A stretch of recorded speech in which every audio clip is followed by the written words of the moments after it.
جو قرض لینے والا ہے اس پر بھی پھر بڑی ذمہ داری ہے کہ وہ قرض لینے والا اس ساری گفتگو کی پابندی بھی کرے، جو میعاد مقرر کی ہے، جو وقت مقرر ہوا ہے،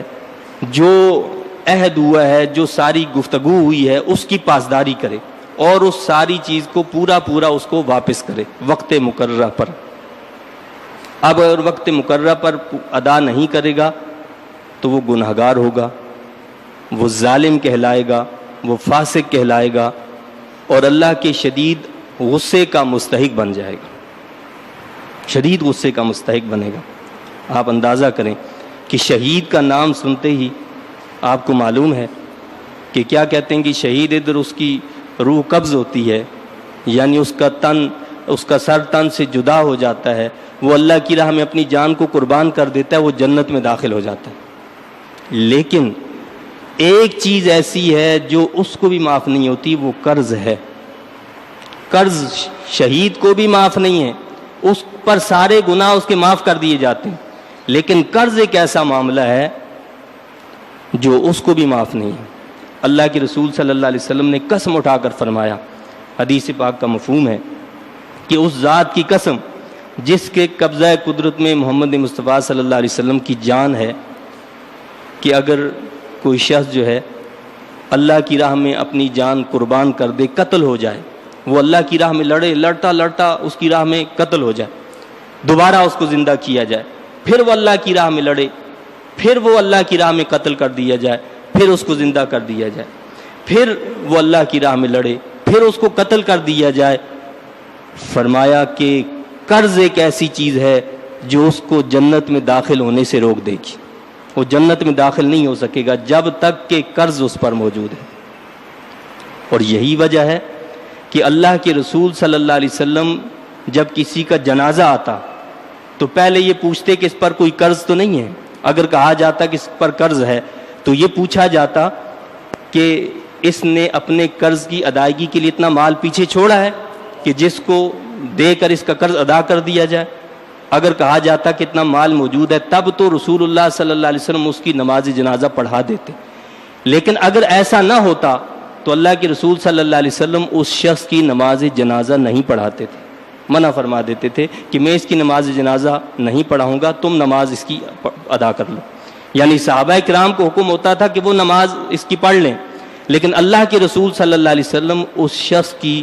نماز جنازہ ادا نہیں فرماتے تھے جس پر قرض ہو۔ یہ ابتدائی اسلام میں ہوا، بعد میں صورتحال بدل گئی۔ اللہ تعالیٰ نے جب فتوحات عطا فرمائیں تو اللہ کے رسول صلی اللہ علیہ وسلم نے پھر یہ اعلان فرما دیا تھا، جس کا مفہوم یہ ہے کہ جس پر قرض ہو اور وہ مر جائے، اس کے قرض کی ادائیگی کی ذمہ داری مجھ پر ہے، اور اس کا جو مال ہے وہ اس کے وارثوں کا حق ہے۔ تو اللہ کے رسول صلی اللہ علیہ وسلم پہلے اس کا قرض ادا فرماتے تھے، یا اسی طرح حکم یہ ہوتا تھا، اللہ کے رسول صلی اللہ علیہ وسلم یہ بھی پوچھتے تھے کہ ہے کوئی شخص جو اس کی طرف سے قرض ادا کر دے؟ اگر کوئی حامی بھر لیتا کہ میں اس کی طرف سے قرض ادا کر دوں گا تو اس کی نماز جنازہ اللہ کے رسول صلی اللہ علیہ وسلم پڑھا دیتے تھے، اور اگر کوئی یہ حامی نہ بھرتا تو اللہ کے رسول صلی اللہ علیہ وسلم اس کی نماز جنازہ ادا نہیں فرماتے تھے۔ تو کتنا بڑا سخت معاملہ ہے۔ اور پھر جو ہے اعلیٰ حضرت مولانا اشیاء احمد رضا خان قادری نور اللہ مرکزہ اپنے فتاوی رضویہ میں، اس کی یہ 25ویں جلد ہے، اس میں یہ لکھتے ہیں کہ اگر کسی شخص پر، یعنی اس کی اہمیت کا اندازہ کریں کہ یہ کتنا اہم معاملہ ہے، اگر کسی شخص پر 3 پیسے قرض ہو، 3 پیسے، 3 روپے نہیں، 3 درہم نہیں، 3 ڈالرز نہیں، 3 یورو نہیں، بلکہ 3 پیسے بتایا آپ نے کہ جس پر 3 پیسے قرض ہو، ان 3 پیسوں کے بدلے میں 700 نمازیں باجماعت مقبول جو ہیں وہ دی جائیں گی۔ 700 نمازیں باجماعت جو مقبول ہیں، ہمیں تو پہلے یہ پتہ نہیں ہے کہ ہماری نمازیں مقبول کتنی ہیں، تو 3 پیسے کے بدلے میں، تقریباً 3 پیسے کے بدلے میں 700 باجماعت نمازیں مقبول، وہ کیا ہوں گی؟ وہ قیامت کے دن ادا کرنا پڑیں گی، اور جب سب اس کے اعمال ختم ہو جائیں گے, اس کے میزان میں جو نیکیاں ہوں گی وہ ختم ہو جائیں گی, تو جو حقدار ہوگا اس کے گناہوں کو اس پر ڈال دیا جائے گا, اس کے نامہ اعمال میں ان گناہوں کو ڈالا جائے گا. تو کتنی مشکل گھڑی ہوگی. تو لہٰذا اس کا خیال رکھنا بہت ضروری ہے, اور اس کا ہمیں اہتمام کرنا چاہیے. ان چیزوں کو ایسے ہی نہیں چھوڑ دینا چاہیے. انسان کی زندگی اور موت کا پتہ نہیں ہوتا, لہٰذا تحریراً یہ ساری چیزیں ہونی چاہیے. اسی کا حکم اللہ تعالیٰ نے اس رکوع میں دیا بھی ہے. اگر آپ نے کسی سے قرض لیا ہے تو ہمارے پاس ایک ڈائری ہونی چاہیے, ایک کاپی ہونی چاہیے, جس کا ہمارے گھر والوں کو پتہ ہونا چاہیے.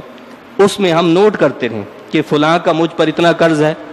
یا فلاں کو میں نے اتنا قرض دیا ہے. جب ہم نے لوٹا دیا تو اس کو کاٹ دیا جائے, اور جس کا قرض باقی ہو تو وہ وہاں لکھا ہوا رہے. یہ ساری چیزیں